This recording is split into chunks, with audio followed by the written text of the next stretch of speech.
it probably started before this, but it really hit home with Ayn Hirsi Ali, kind of I don't know if becoming Christian is even right, but is even the right terminology, but kind of acknowledging that there was a hole in her life that Christianity could fill. And then it's people talking about being Christian, culturally Christian, and then I talked on the show a week or two ago about this, Christianity's rise in Silicon Valley, the last place on earth I thought Christianity would find a foothold. So how do we explain this phenomena? Well, part of it, I think, is suggested by the way you described the Ayan Hirsi Ali problem. She describes, she and others describe it as having a God-shaped hole in their lives. There's been a retreat of religion from Western culture, and what that brings with it is a retreat of any kind of explicit, semi-philosophical source of moral guidance in a lot of people's mind, at least. And I've written about how a number of thinkers have noticed that with the retreat of religion, you also then get this onslaught of irrational ideologies, woke egalitarianism, so forth, which are really just kind of quasi-religions. They have all the same kind of altruistic, self-sacrificial, moral fervor, calls for humility, etc. And so there are different ways that this hole gets filled. The leftist egalitarianism is one way, but it's true that people need guidance in life. And when our culture has failed to provide a rational philosophical alternative, source of moral guidance, then people will default back into the only thing they know. And Ayn Hirsi Ali is an interesting example, of course, because she was raised religious, of course, with Islam, and that did something for her that her many years in the wilderness as an atheist didn't get her, and it was some kind of code of meaning and value. And it's a terrible mistake to think that you're actually going to get good, meaningful guidance from any of these irrational codes, religious or otherwise. But I mean, I think that's the basic factor, the basic issue, that there is a hole in our culture and something's got to fill it. I only wish it were something better than what they're taking. Do you think the kind of the secular philosophers, thinkers out there, does this challenge them? Are they interested in this? Are they like, okay, we need to do better, we need to fill this hole, or are they so cynical that? It's a great question, and I think this is a question that a few of them are thinking about, not nearly enough. I think Sam Harris gets this. He gets that this is a problem. It's why he wrote a whole book some years ago on kind of atheistic moral theory, which I don't think is very good, but he's at least trying. Michael Shermer did to some extent. But I'll tell you, I went to this event a few months ago in October. It was one of Richard Dawkins' last public events, and he was being interviewed by Shermer about this new book of his, The Genetic Book of the Dead.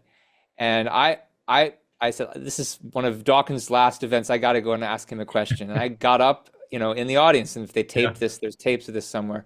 And I asked him about this. I asked him about Ayn Hirsi Ali, and I said, isn't it kind of a scandal for atheism that of all people, this heroic woman that we all really admired, who was, a major asset to the atheist movement, has come out in favor of Christianity, and what are we going to do about it? And like, how can atheists offer some kind of rational, secular, moral alternative? And Dawkins just had nothing to say, and thought that it was a kind of silly question, and said something like, well, it's not true that science has nothing to offer. Science offers you truth and progress, and like, he's right about that. But he didn't even really want to venture into the question of how are we going to, as atheists, propose a scientific morality. It's no surprise to me, because he's, even though he's great on so many issues, and I love him, he's just not very philosophical. And you see this whenever he bothers to talk about the issue of morality. It's always And I recently wrote a piece called "How Christianity Polluted the Moral Atmosphere of the West," where I use I use his example because, like in his book, The God Delusion, when he has a chapter on ethics and where do atheists get their ethics, and the first thing he talks about is, well, we all feel this urge to help other people, this good Samaritan urge. Where does it come from? And then he tries to give some kind of evolutionary explanation of it. But like that's his starting point. Just take for granted that the Christian view of morality is equivalent to, identical with morality as such, and then offer some kind of scientific spin on it. So he's just very curious about that kind of question. And Shermer's a little bit more curious, but he didn't want to push Dawkins too hard on it, and he said something like, "Well, look up secular humanism. They offer some alternatives," and that's just a kind of generic, recycling of various Christian bromides. Yeah, and it's interesting because Ayn Hussein Ali, she read a lot of philosophy. I know as part of her kind of growing up intellectually, and when I met her once. And we talked about, and she was clearly enamored with human skepticism, and the atheism served as a kind of religion was certainty, atheism was skepticism, and that's Shermer's view as well in some respects. And they view Ayn Rand as almost too similar to religion. And then by the time they get tired of the skepticism, like I think it's too late for them to find Ayn Rand.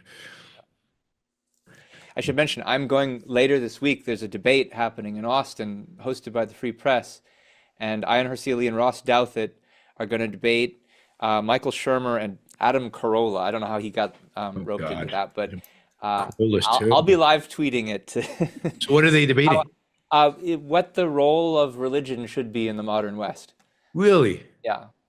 So I'll be live tweeting what I think the responses should have been that I don't think we'll get from the atheist side. Yeah, and I don't know what Adam Carolla has to add to that, and he's such a wacko. I guess he's an atheist, but I've never seen anything serious from him on the subject.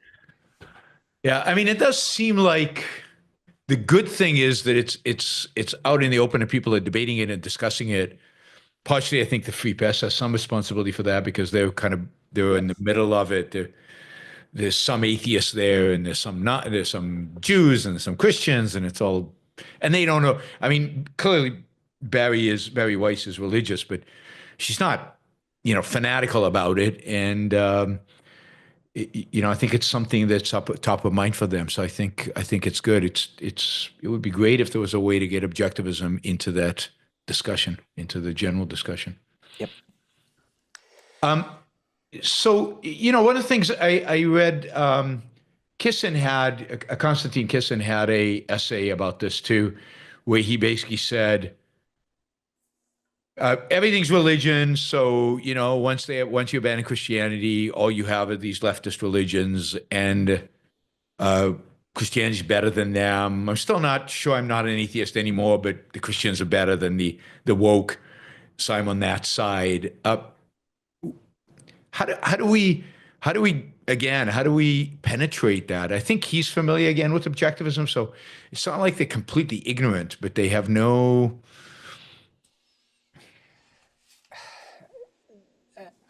I think some of it is, and I think I read that essay of his when it came out. And I certainly heard others say the kind of thing you just mentioned. And Yep. Part of it is also there's a tribalistic element where there's a class of people who've been aggrieved by the left in various ways, who have grievances against the left. They see them as the main and only evil enemy to be opposed, and just anybody who is fighting them then counts as an ally. This attitude includes, I think, even some fans of Ayn Rand, and it's Yes. In our culture, the way things are right now, it's not too surprising that this is the way it should work, that we see the religion as an enemy of the left, and therefore we'll be more sympathetic to them. And the more they curry favor with us, the more we'll listen to what they have to say and start to think of them not just as allies of convenience, but friends. Um, One of the things that I talk about in that same article, how Christianity polluted the moral atmosphere of the West, is how, I mean, ultimately this is a delusion, because the left is just the cultural descendant of religion in so many ways. And that's why these various woke egalitarian movements seem so religious, is they're drawing on the same old ideas. And so and I think you see this too in the current direction of the American right. It's become successful. It's won elections by becoming more left-wing, and the fact that there are elements of Christianity that support them in doing that is not an accident. So let's talk maybe a little bit about what those elements of Christianity they find appealing. Obviously it gives them a code of ethics, so it gives them some morality, although it's vague in terms of what that morality is, other than kind of a general call for altruism. But what is it about the morality, and what are the other features of Christianity that the left has adopted and interpreted in its own way? Well, I like to illustrate this with the issue of the woke movement in particular. Yep.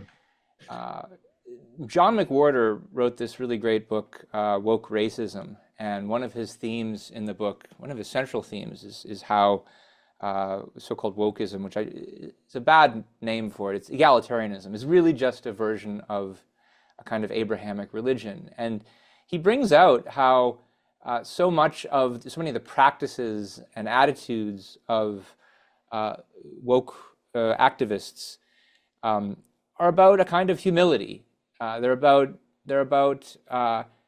taking the knee, in effect, to some kind of totem. And it might not be God, it might not be Jesus, but it's whatever their stand-in is for the oppressed, downtrodden people that someone needs to sacrifice for the sake of. Totem is a good way to think about it, because totemizing somebody is also very dehumanizing. So you're treating them as this object of sacrifice, but not really giving them any agency. That's a whole separate conversation. But the need to prove that you're holier than thou by showing just how much you can give up, how much of your white privilege you can confess to. There's a kind of original sin view that goes with that. This is all just kind of chapter and verse from Christian religion. Yeah.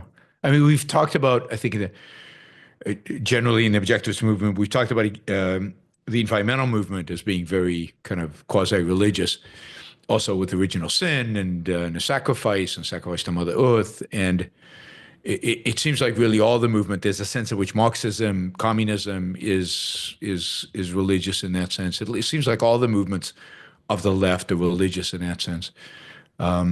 It really is. It's interesting, and what's interesting to me is that other than Ayn Rand, there's so few thinkers that have challenged that have stood up and said, no, since the Enlightenment, they basically embraced Christianity, whether from the left or from the right. And this is the major failure of the Enlightenment. As much as I love the Enlightenment, Yep.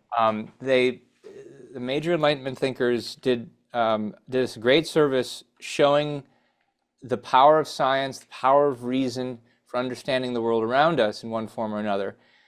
They didn't get time to extend that explanation to the topic of morality.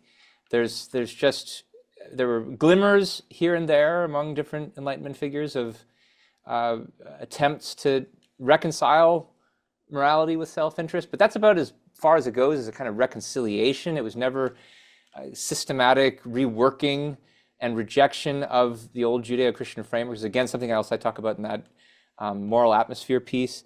I list some of the examples of Enlightenment figures who, as religion was starting to retreat from the West, became a little more tolerant of self-interest, but none of them, not even the best of them, subjected Christian morality to a comprehensive kind of critique. I mean, a good example here is Hume, who's a very systematic philosopher.